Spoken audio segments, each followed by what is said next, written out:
Hey there everyone, welcome to another video of Fox Android. So from this video onwards, we are going to start a series in which we will be learning Jetpack Compose. As you guys know that Google has launched this library, this UI library in Google I/O 2019, but now it has come with a stable version, more stable versions. So we can implement these things into our projects, right? So this is a production ready thing, so we can develop our apps with the help of Jetpack Compose. So this will be a long series in which we'll be covering every aspect of Jetpack Compose. We'll be learning how we can design our apps and how they work in the real life scenario, right? So this will be a long series but a good series. If you watch this, you'll completely understand Jetpack Compose, right? So if you want to learn Jetpack Compose and want to be updated with the latest trends in the Android development, then you must watch this series. So without wasting any time, let's get started.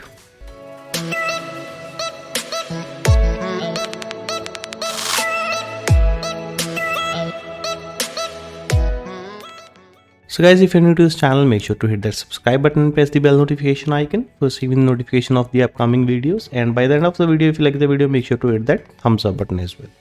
So let's first discuss what is Jetpack Compose, right?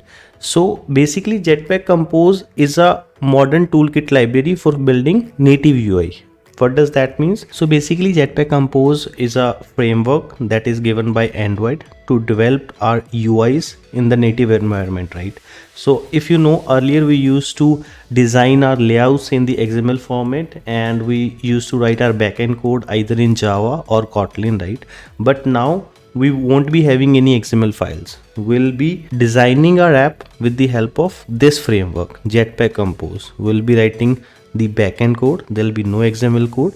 So that is how we'll be designing our UIs. So this is a modern toolkit that is given by Android and is being currently used into the Android apps. So if you are having a background of Flutter or React, then you can easily understand this thing, because in Flutter, React, we use this method, right, of designing our UIs. So just talking about the benefits of this framework, so it simplifies and accelerates the UI development, because if you just write some code, the code is reusable, right? You can use in other projects. It's very easy to reuse the code. In other case, in the XML, it was a bit tricky to use the same code in the other project. We used to do that, but in this it is very simplified, right? So moving towards the third point, as I will already told you, in the Jetpack Compose projects there will be no XML files for UI, so we'll be having less code that we need to maintain and the app is more efficient. So the Android claims that the performance of the app will be enhanced if we use this framework to design our UIs. So this is a basic idea about Jetpack Compose. We'll learn more things when we proceed with this series, right? So now let us just discuss what are the prerequisites before going further with this series. So you must know Kotlin language, right? Because now we'll be writing our UI and the backend in Kotlin language. So you must know Kotlin. There are many tutorials on the YouTube from where you can learn Kotlin. If you know Java, it is just a matter of 7 to 10 days to migrate to Kotlin, right? We'll not be discussing Kotlin. I presume that you know Kotlin, so we'll be developing our apps in this language. The second thing is you should have a basic knowledge of Android development. We'll not be starting from the scratch. We'll just pick up things from scratch in context with Jetpack Compose, not with the Android development. You must have a basic idea that what are activities, what are fragments, right? How things work with the Android UI in the earlier stages. For example, how we used to design things in XML. So if you know that, you can easily grasp these things, right? So I assume that you have a basic knowledge of Android development. So last but not the least, you should have Android Studio Arctic Fox 2021.3.1 or above, because I'm using this version. So it's better if you have this version or above this version, because in this the Jetpack Compose is being provided in a stable version. So we'll be using this particular version, right? So that is pretty much everything you should have before proceeding with this series. So now let's just go to our Android Studio. So now let us just create a new project. So file, new project. So here you need to select this empty compose activity, right? So just go to next. So let me just name it as Jetpack compose YT, right? So you can save it as per your convenience. I'll have a default save location, then we can just finish this. So this will create a new project for us. So you can see the new project is being created and it is almost done. It will be downloading some libraries that it need. So let the build be completed, then we'll continue. So okay guys, the build has been completed and we are good to go with our project. So let us just understand how this project looks like. What is the difference in this project and the projects we used to work earlier with? So if I just go to this navigation window on my left hand side, here you can see everything looks almost similar. But if I just expand this resource folder, here you can see one particular folder is missing, that is layout folder. So if I just open up a older project, for example, if I just open this project that has our old conventions, so here you can see there is a layout folder in which we used to have our activities, the UI code of our activities. But in a Jetpack project, that particular thing is missing because we'll no more be designing our layouts in the XML format. Rest all the things are same. And if I just go to this Java folder, inside this we used to have our backend code of our activities, right, or the classes that we used to generate. But here we can see another folder is there, UI.theme, right? So there are 4 files inside this: color, shape, theme, right? So if you just remember, if I just expand this, here we used to have this themes file. It is still there, but this file has been given in this as a Kotlin file as well. And similarly the colors XML file, right?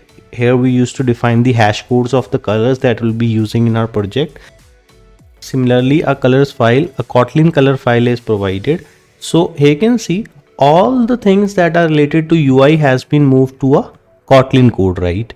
So now let us just go to our main activity. So you can see in the earlier projects we just used to have a onCreate method, and inside that onCreate method we used to have a set content method in which we used to pass out our layout, right? R.layout dot main activity. So if it is a backend code of the main activity, but here we can see more things are there, right? Some functions are there, function greeting, right? And this default preview is there. So let us just go step by step. So right now, as you know that we do not have any layout file, so we'll be using this set content method to set the content inside our activity, right? And the another thing is now we'll be working with composable functions. So what are composable functions? So in Jetpack Compose, whenever we are creating a function for a UI, for example, this particular function is to display a text inside our activity. So we'll be annotating with that function with composable. So every composable function will be related to the UI. So this particular function will show a text in our activity, right? And there is one more composable function, right? That is default preview. And you can see here that along with composable, it has been annotated with this preview annotation as well. So basically, when we used to design our activities, we could see the layout on our right hand side, right? The design part, live design part. The similar feature has been provided in this Jetpack Compose as well. So whenever you want to see what you're designing in a live preview, if we just go to a split window, so here you can see, we can see the design, the live thing. So it is saying build and refresh. Let's just click on this. So here we can see that a default preview has been opened up on our right hand side, and there is a tiny little text that says hello Android. So whatever you write inside this function that has been annotated with preview, then it will be shown on this side. For example, this particular function is calling this function greeting, right? And the Android is being passed to this function. So the text hello Android is being shown here, right?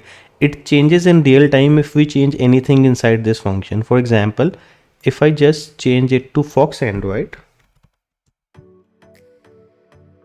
you can see the preview has been changed. Earlier it was hello Android, now it is hello Fox Android, right? So let us just go to these functions. So inside this set content function, we set the content that we want to show inside our activity. And how we create functions, now the Jetpack framework has provided us with particular functions. For example, inside our XML we used to write a text keyword, then inside that we need to set certain parameters, the color of the text, what text we want to show. Similarly, those functions has been provided by the Jetpack Compose framework, and we can use those methods to design our activities.